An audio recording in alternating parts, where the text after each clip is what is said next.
नमस्कार, आप देख रहे हैं आरएडी न्यूज़। मैं हूं योगेश चक्रवर्ती। उपेंद्र कुशवाहा इन दिनों पार्टी के अंदर बगावत छिड़े हुए हैं, लेकिन इस बगावत का मतलब क्या है? क्या वे जेडीयू का पशुपति कुमार पारस साबित होने वाले हैं? गौर से उनके बयानों, उनकी हरकतों और उनके राजनीतिक समझ को समझें तो लगता है कि कुछ कुछ वो उसी रास्ते पर बढ़ रहे हैं और आखिरकार उन्हें पशुपति कुमार पारस के रास्ते पर ही पहुंचना है। लेकिन क्या वे पशुपति कुमार पारस की तरह जनता दल यूनाइटेड को दो फाड़ कर पाएंगे? ये एक बड़ा सवाल है। इसी मसले पर चर्चा के लिए हमारे साथ बिहार के कई अखबारों में काम कर चुके जाने माने पत्रकार हेमंत कुमार जी हमारे साथ हैं। आइए उनसे बात करते हैं। हेमंत जी, सबसे पहले तो आपका रैड नेटवर्क में बहुत स्वागत है। धन्यवाद योगेश जी। क्या लग रहा है, उपेंद्र कुशवाहा किस राह पर जा रहे हैं सर? जो अब तक का जो डेवलपमेंट है, अब आज की जो मैं बात करूं तो उससे ये लग रहा है कि वो निश्चित रूप से जेडीयू में विभाजन चाह रहे हैं। और इसकी पृष्ठभूमि यह है कि उन्होंने जो दो दिन पहले जो चिट्ठी लिखी, कार्यकर्ताओं के नाम पर खुली चिट्ठी, और जिसमें उन्होंने बैठक बुलाई है कि जेडीयू कमज़ोर हो रहा है, इसको बचाने के लिए आप लोग पटना आइए। यही उस चिट्ठी का मजमून है और उसमें उसमें तमाम तरह की बातें कही गई है। आज जो मीडिया से कुछ मीडिया समूहों से बातचीत करते हुए उन्होंने कहा कि जेडीयू कोई नीतीश कुमार की ही पार्टी नहीं है, यह तो शरद यादव की पार्टी है जिसको नीतीश कुमार ने हड़प लिया था। यही यही उन्होंने कहा भी है कि नीतीश कुमार ने उसको हड़प लिया था और शरद यादव को धक्का दे करके बाहर कर दिया गया था। तो ये सब जो बातें हैं, ये कहीं ना कहीं ये बता रहा है कि वो जो हिस्सेदारी की बात कर रहे हैं कि हमारा भी हिस्सा है, तो निश्चित रूप से यह उसी ओर बढ़ रहे हैं। और जो नीतीश कुमार भी जो कह रहे हैं, उन्होंने कल कहा कि वो कहाँ से बोल रहे हैं, क्या बोल रहे हैं, और उनका जो प्रचार हो रहा है इसके पीछे कौन है। तो जाहिर सी बात है कि नीतीश कुमार का भी इशारा है कि उनके पीछे कोई है। तो कौन है वह, तो वह नाम नहीं ले रहे हैं भले, लेकिन समझा जा रहा है कि वो बीजेपी के बारे में कह रहे हैं। और उपेंद्र कुशवाहा जिस रास्ते पर जा रहे हैं, तो ये चर्चा है और इस चर्चा का आधार भी कुछ दिख रहा है। क्योंकि अगर सिर्फ मतभेद होता नीतीश कुमार से, तो वह अन्य मौके की तरह इस बार अलग हो जाते, लेकिन वह अलग नहीं हो रहे हैं, बल्कि वो लगातार हिस्सेदारी की बात कर रहे हैं, जेडीयू को बचाने की बात कर रहे हैं, जेडीयू को शरद यादव की पार्टी बता रहे हैं और शरद यादव से छीन लेने की बात कह रहे हैं कि शरद यादव से वो उस पार्टी को नीतीश कुमार ने छीन लिया था। तो ये जो बातें हो रही है, इससे ये लग रहा है कि वह कहीं ना कहीं से जो उनका प्लान है वह जेडीयू में एक विभाजन की ओर जाने की ओर है। और इसके उनको जो ताकत मिल रही है, तो इसके पीछे दो पृष्ठभूमि आप देख सकते हैं। एक बिहार की घटना है, जो लोजपा जो रामविलास पासवान की पार्टी थी, उसका विभाजन हुआ और पशुपति पारस उसके एक गुट के नेता बने, पार्टी दो फाड़ हो गई। उसी तरह आप महाराष्ट्र में देखेंगे, शिवसेना को दो फाड़ कर दिया गया और वहाँ पर सरकार पलट गई। तो सरकार पलटने की सूरत तो यहाँ नहीं है, लेकिन मुझे लग रहा है कि यहाँ एक आदमी को भी खड़ा कर, क्योंकि चुनाव आयोग का जो पूरा क्रेडेंशियल है, आप देखेंगे जो बीजेपी के राज में, नरेंद्र मोदी जी के राज में जो चुनाव आयोग जिस तरह से काम कर रहा है, तो उसमें ये लगता है कि एक आदमी को खड़ा करके फ्रैक्शन खड़ा किया जा सकता है, एक गुट बनाया जा सकता है, भले ही नाम एक आदमी का हो, ये इस दिशा में भी जा सकता है। और जेडीयू उपेंद्र गुट करके कुछ अगर सामने आ जाए तो आश्चर्य नहीं होगा। इससे ये होगा जब ये विवाद बढ़ेगा तो इसमें हो सकता है कि चुनाव आयोग में मामला जाए और फिर वहाँ चुनाव आयोग उसमें पंचायत करे और उसमें इनको मान्यता दे दे, सिंबल फ्रीज हो जाए। इस तमाम तरह की संभावनाएं मुझे दिख रही है, कि ऐसा हो सकता है, और इससे ये होगा कि राजनीतिक रूप से नुकसान पहुंचाने की जो बात है, जो जिसकी आशंका जताई जा रही है, वो वह करने की कोशिश की जा सकती है। जी जी जी। तो ये बहुत बड़ा हमला कहिए, साजिश कहिए कि जेडीयू को दो फाड़ करने की पूरी पृष्ठभूमि रच ली गई है और उपेंद्र कुशवाहा उसी पृष्ठभूमि के मोहरा हैं, क्योंकि जिस तरह से उन्होंने बगावत छेड़ी है वो उसे राजनीतिक बगावत नहीं कहिए, एक हिस्सेदारी लेने भर की बात नहीं है, बल्कि उससे आगे की बात है कि वो किसी साजिश का हिस्सा बने हैं और जेडीयू को दो फाड़ करना चाहते हैं। सर, ऐसे भी जो आपने कहा कि चुनाव आयोग की भूमिका संदिग्ध हो गई है, उस पर सवाल उठने लगे हैं।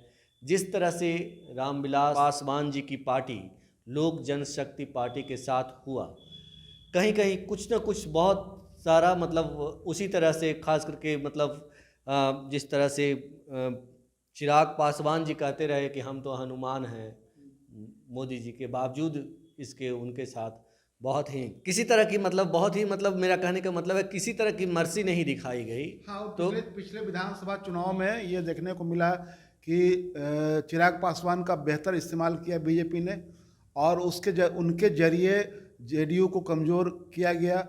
आज ये बात सब लोग कह रहे हैं, नीतीश कुमार खुद कह रहे हैं, उनकी पार्टी के तमाम लोग इस बात को कहने लगे हैं। उस समय जब तक गठबंधन में थे तो खुलकर तो नहीं बात आ रही थी, लेकिन गठबंधन टूटने के बाद तो ये कहा जाने लगा कि हमारी पार्टी को नुकसान पहुंचाने के लिए चिराग पासवान को खड़ा किया गया।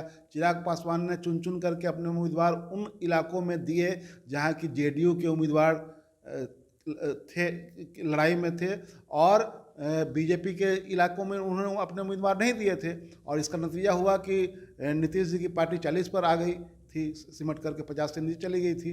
तो ये चिराग पासवान का इस्तेमाल हुआ और बाद में चिराग पासवान की पार्टी टूट गई। जी जी। तो ये बिहार में ये देखने को बिहार में ये एक तरह से एक नज़ीर है, और उसी पृष्ठभूमि में मैं कह रहा हूँ कि जो उपेंद्र कुशवाहा जिस तरफ जा रहे हैं, जिस तरह की बातें कर रहे हैं, और लगातार जो कुछ कहा जा रहा है, तो उससे ये स्पष्ट है, और जेडीयू भी इस बात को समझ रहा है। इसीलिए आप देखेंगे कि ललन सिंह का बयान आया था कि पार्टी में कोई संसदीय बोर्ड का अध्यक्ष पद का कोई पद नहीं है। तो यह कहने का इशारा ये है कि पार्टी के इसमें हायरार्की में, चाहे पार्टी के स्ट्रक्चर में ये कहीं पर इनका स्थान नहीं है। यानी कि जो अगर ब्रेकवे होता है, कोई ब्रेकवे ग्रुप बनता है, तो उसमें ये कि मैंने पार्टी के ये पदाधिकारी हैं और उन्होंने अलग गुट बना लिया, तो इसको एक तरह से सेफगार्ड करने के लिए कहा जा रहा है कि पार्टी के स्ट्रक्चर में संसदीय बोर्ड के अध्यक्ष का कोई पद नहीं है। तो एक वो ललन सिंह के इस बयान को गौर कर सकते हैं कि आखिरकार उनको यह कहने की ज़रूरत क्यों पड़ रही है। अब तक तो ये बात नहीं कहा जा रहा था, और ये जो कह रहे थे कि यह एक झुंझुना है, तो आज उन्होंने फिर कहा, उपेंद्र कुशवाहा ने, कि जो मैं कह रहा था उसकी पुष्टि ललन सिंह कर रहे हैं कि हमको झुंझुना ही थमाया गया था, क्योंकि पार्टी में तो इस पद का कोई स्थान है ही नहीं। तो और उन्होंने आज यह भी कहा कि अगर नीतीश कुमार कहें तो मैं ये विधान परिषद की सदस्यता छोड़ दूंगा। और साथ में उन्होंने यह भी कहा कि नीतीश जी लगातार व्यक्तिगत हमले कर रहे हैं और वो बड़े नेता हैं, मैं ज़्यादा कुछ नहीं कहना चाहता हूं, लेकिन इतना कहते हुए उन्होंने यह भी जोड़ दिया उसमें कि नीतीश कुमार अपनी सुविधा के अनुसार गठबंधन बदलते रहते हैं। यानी कि उन पर जो आरोप लग रहा है, चाहे नीतीश कुमार ने जो उनके बारे में कहा कि पहली बार आया तो हमने उनको ये पार्टी के नेता प्रतिपक्ष बनाया, दूसरी बार आए तो उनको राज्यसभा भेजे, तीसरी बार जब आए तो उनको हम विधान परिषद में भेज दिए, उनको संसदीय बोर्ड का अध्यक्ष बना दिया। बिल्कुल सर।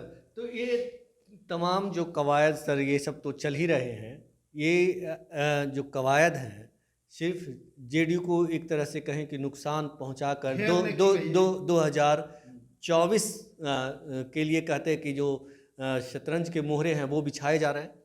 हाँ, उसके देखिए ये है कि अगर यहाँ बिहार में 1-to-1 फाइट में बीजेपी को बहुत मुश्किल होगी, इस बात को समझिए आप। तो बीजेपी यह कोशिश कर रही है कि यहाँ अधिक से अधिक नुकसान जो जेडीयू है उसको पहुंचाया जाए और उसके भीतर से लोगों को अलग किया जाए, उनकी ताकत को कमज़ोर किया जाए, ये कोशिश की जा रही है।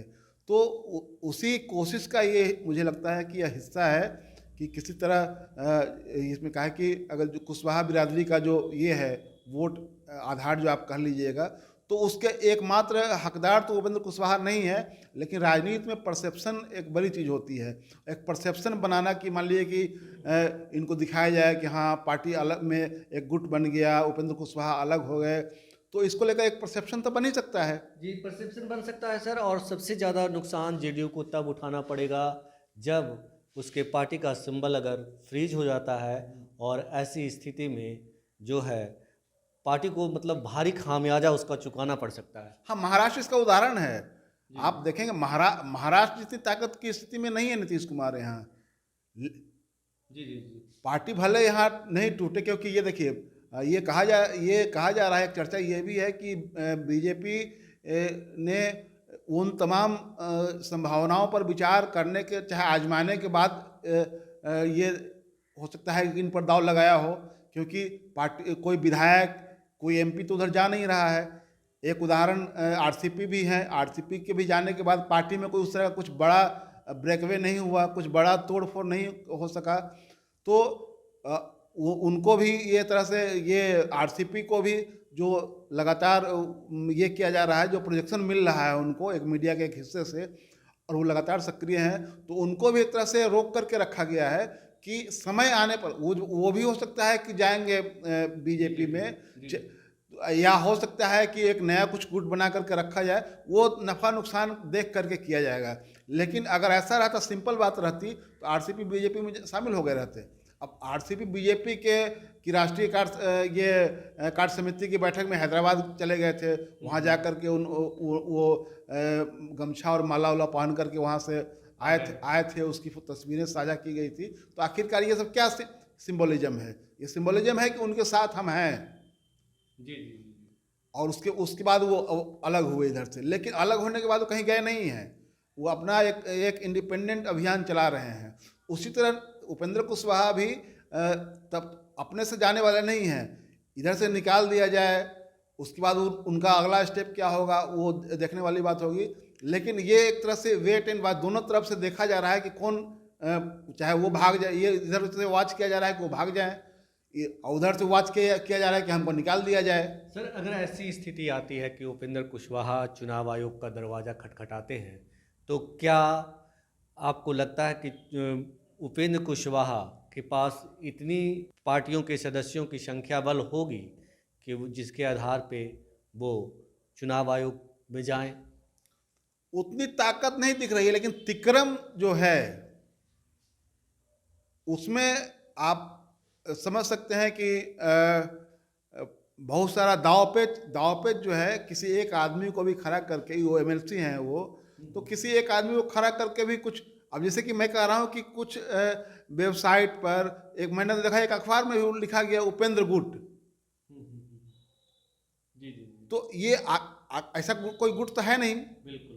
तो अखबार में कैसे ये लिखा जा रहा है, चाहे ये मीडिया के एक हिस्से में कैसे ये चर्चा हो रही है, कहीं ना कहीं से तो ये बनाया जा रहा है, परसेप्शन एक बनाया जा रहा है कि हाँ एक गुट के तौर पर इसको स्थापित किया जाए। हम अपने दर्शकों को यहाँ ये बता दें कि ये जो मीडिया का एक वर्ग है, वो कहीं ना कहीं जो है वो भी इस साजिश का हिस्सा कहिए, या इसे बढ़ावा देने में लगा हुआ है कि उपेंद्र कुशवाहा को एक गुट के तौर पर जो है प्रोजेक्ट किया जाए, जिसका फ़ायदा सीधे सीधे बीजेपी को मिले। यही है बात। हाँ, ये है कि जो मीडिया का एक हिस्सा जो है उसको, जो पहले ही दिन से सरकार के गिरने के या सरकार के नाश की कल्पना कर रहा है, अब जब से सरकार बनी है तब से, तो उसको ये लगता है कि ये एक टूट हो जाए। मीडिया का एक हिस्सा है जो इस तरह के विचारों का कायल है।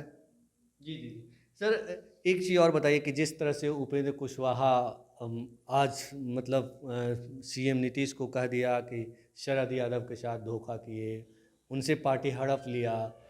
तो जनता तो इस बात को समझ रही होगी कि मतलब उपेंद्र कुशवाहा जो है जिस तरह से पार्टी के अंदर आए और आज इस तरह के बयान दे रहे हैं, तो कहीं ना कहीं जो है वो जैसे मीडिया के एक हिस्से में चर्चा है कि वो एक साजिश के मोहरे हैं, मोहरे के तौर पर इस्तेमाल हो रहे हैं। बिहार की जनता के बारे में कहा जाता है कि बिहार की जनता राजनीतिक रूप से बहुत जागरूक होती है। तो बिहार की जनता इस चीज़ को समझ रही होगी, और जैसा कि आज जेडीयू के प्रदेश अध्यक्ष ने दावा किया कि ये एक वार्ड का चुनाव भी जीतने की हैसियत नहीं रखते, तो क्या इसका भी खामियाजा उपेंद्र कुशवाहा को अगर टूट हो भी जाती है या कुछ पार्टी का फ्रीज भी हो जाता है, इन्हें से कहीं से टिकट मिल भी जाता है, तो क्या जनता इनको माफ़ करेगी? देखिए, सबसे बड़ी बात तो है कि उपेंद्र कुशवाहा कोई मास लीडर नहीं है। एक बात तो ये समझ लीजिए। तो उनकी फैन फॉलोइंग जो है वो अब उसका एक अपना एक कैरेक्टर है, वो उसी तरह वो कोई मास लीडर नहीं है। दूसरी बात जो है कि आप देखेंगे कि जेडीयू और नीतीश कुमार का जो आप प्रीवियस रिकॉर्ड देखेंगे तो बहुत सारे लोग इनसे नाराज़ होकर के अलग हुए और लगा कि बहुत कुछ इनका नुकसान हो जाएगा।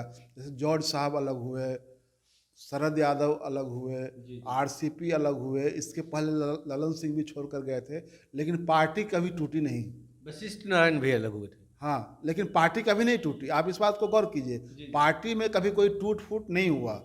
कुछ लोग जाते रहे और नाम बड़ा था तो अंदाजा लगाया जा रहा था कि कुछ बड़ा नुकसान इनका हो जाएगा, लेकिन नीतीश कुमार का जो ऑरा है उससे वो सारी तमाम चीज़ें जो हैं वो धीरे धीरे सतह पर ये चली गई, वो कारपेट के नीचे चली गई और नीतीश कुमार का कुछ बिगड़ा नहीं। हाँ, लेकिन अब नीतीश कुमार अब उतना ही ताकतवर नहीं रह गए हैं। नीतीश कुमार की ताकत यानी संसदीय ताकत उनकी कमज़ोर हुई है। अगर आप गिनती के रूप में देखेंगे तो विधानसभा में उनकी ताकत कमज़ोर हुई है।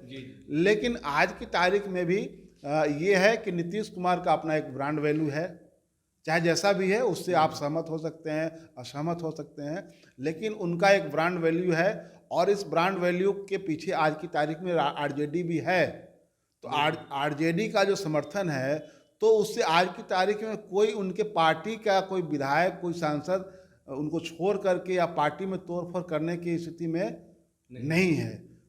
लेकिन मैं बार बार जो कह रहा हूँ कि उपेंद्र कुशवाहा आखिरकार क्यों, किस ताकत के बलबूते ये सब कर रहे हैं। नीतीश कुमार से लगातार मुंह, आप कहिए अगर ये बोलचाल की भाषा में कहूँ तो हम मुंह लड़ा रहे हैं। रोज़ वो कुछ न कुछ उनको कहते हैं, जैसे लगता है कि दो गोतनी के बीच में जो झंझट होता है उसी तरह का हो रहा है।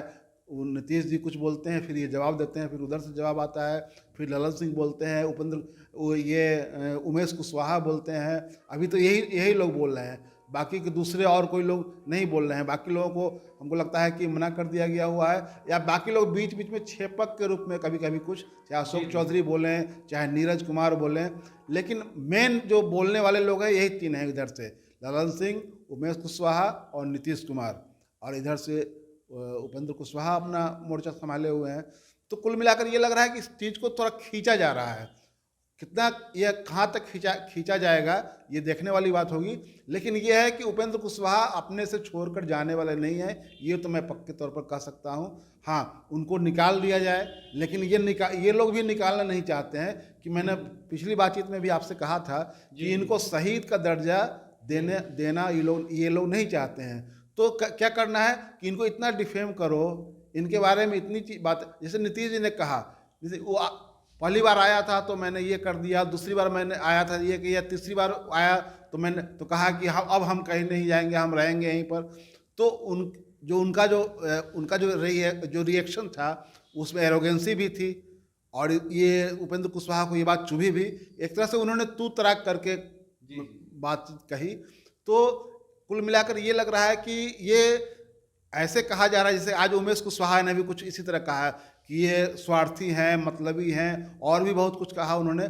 तो ये है कि उनको इतना इस तरह जलील किया जाए इसमें पब्लिक ये फील्ड में, ताकि उनको ये लगे कि अब छोड़कर भाग जाना चाहिए। तो ये दोनों तरफ से माइंड गेम चल रहा है। वो छोड़कर भागे, ये इधर से कोशिश हो रही है कि छोड़कर भाग जाए, और उनकी कोशिश है कि हमको निकाल दिया जाए। दोनों तरफ से माइंड गेम चल रहा है, और इस माइंड गेम के पीछे की असली साजिश ये है कि पार्टी को यानी कि जेडीयू को दो हिस्से में बांटा जाए, और कहा जा रहा है कि अंदर खाने इसकी कवायद जो है पूरी ज़ोर शोर से चल रही है। तमाम स्क्रिप्ट जो है वो लिख ली गई है, और बस उसे अंजाम देने की दिशा में कदम भी उठा दिया गया है। और ये वैसे मैं जोड़ना चाहता हूँ जी जी कि हो सकता है कि जब ये जो इन्होंने जो बैठक बुलाई है 19 तारीख को ना, जी जी हाँ, तो उस बैठक का इंतजार किया जाएगा कि उस बैठक में क्या होता है, कितने लोग आते हैं। जेडीयू ने तो कह दिया है कि कोई लोग नहीं जाएगा उसमें, जो जाएगा उसकी उस पर कार्रवाई होगी, ये भी कहा गया है। तो पार्टी का कोई बड़ा नाम उसमें जाता है नहीं जाता है, ये देखा जाए। उस दिन क्या होता है वो एक तरह से टर्निंग पॉइंट होगा इस पूरे प्रकरण का, और हो सकता है कि उसके बाद नीतीश जी कोई बड़ा फैसला ले उपेंद्र कुशवाहा को लेकर के, या उपेंद्र कुशवाहा फिर कोई उपेंद्र कुशवाहा उस दिन कोई बड़ा फैसला घोषणा करें उस दिन वो। मतलब स्क्रिप्ट लिख ली गई है, बस जो उसको कहिए कि उसको फिल्माना बाकी है, और जनता के बीच वो आ जाएगा 19 और 20 तारीख को। लेकिन तमाम जो कवायद है दोनों तरफ से कर ली गई है, और कोई ना कोई है जो जिससे उपेंद्र कुशवाहा इन्फ्लुएंस हैं, और शायद ये कहना गलत नहीं होगा कि वो एलजेपी के पशुपति कुमार पारस की तरह जेडीयू के पशुपति कुमार पारस होंगे। बिल्कुल जी सर, बिल्कुल जी। तो फिलहाल आज के लिए इतना ही, धन्यवाद।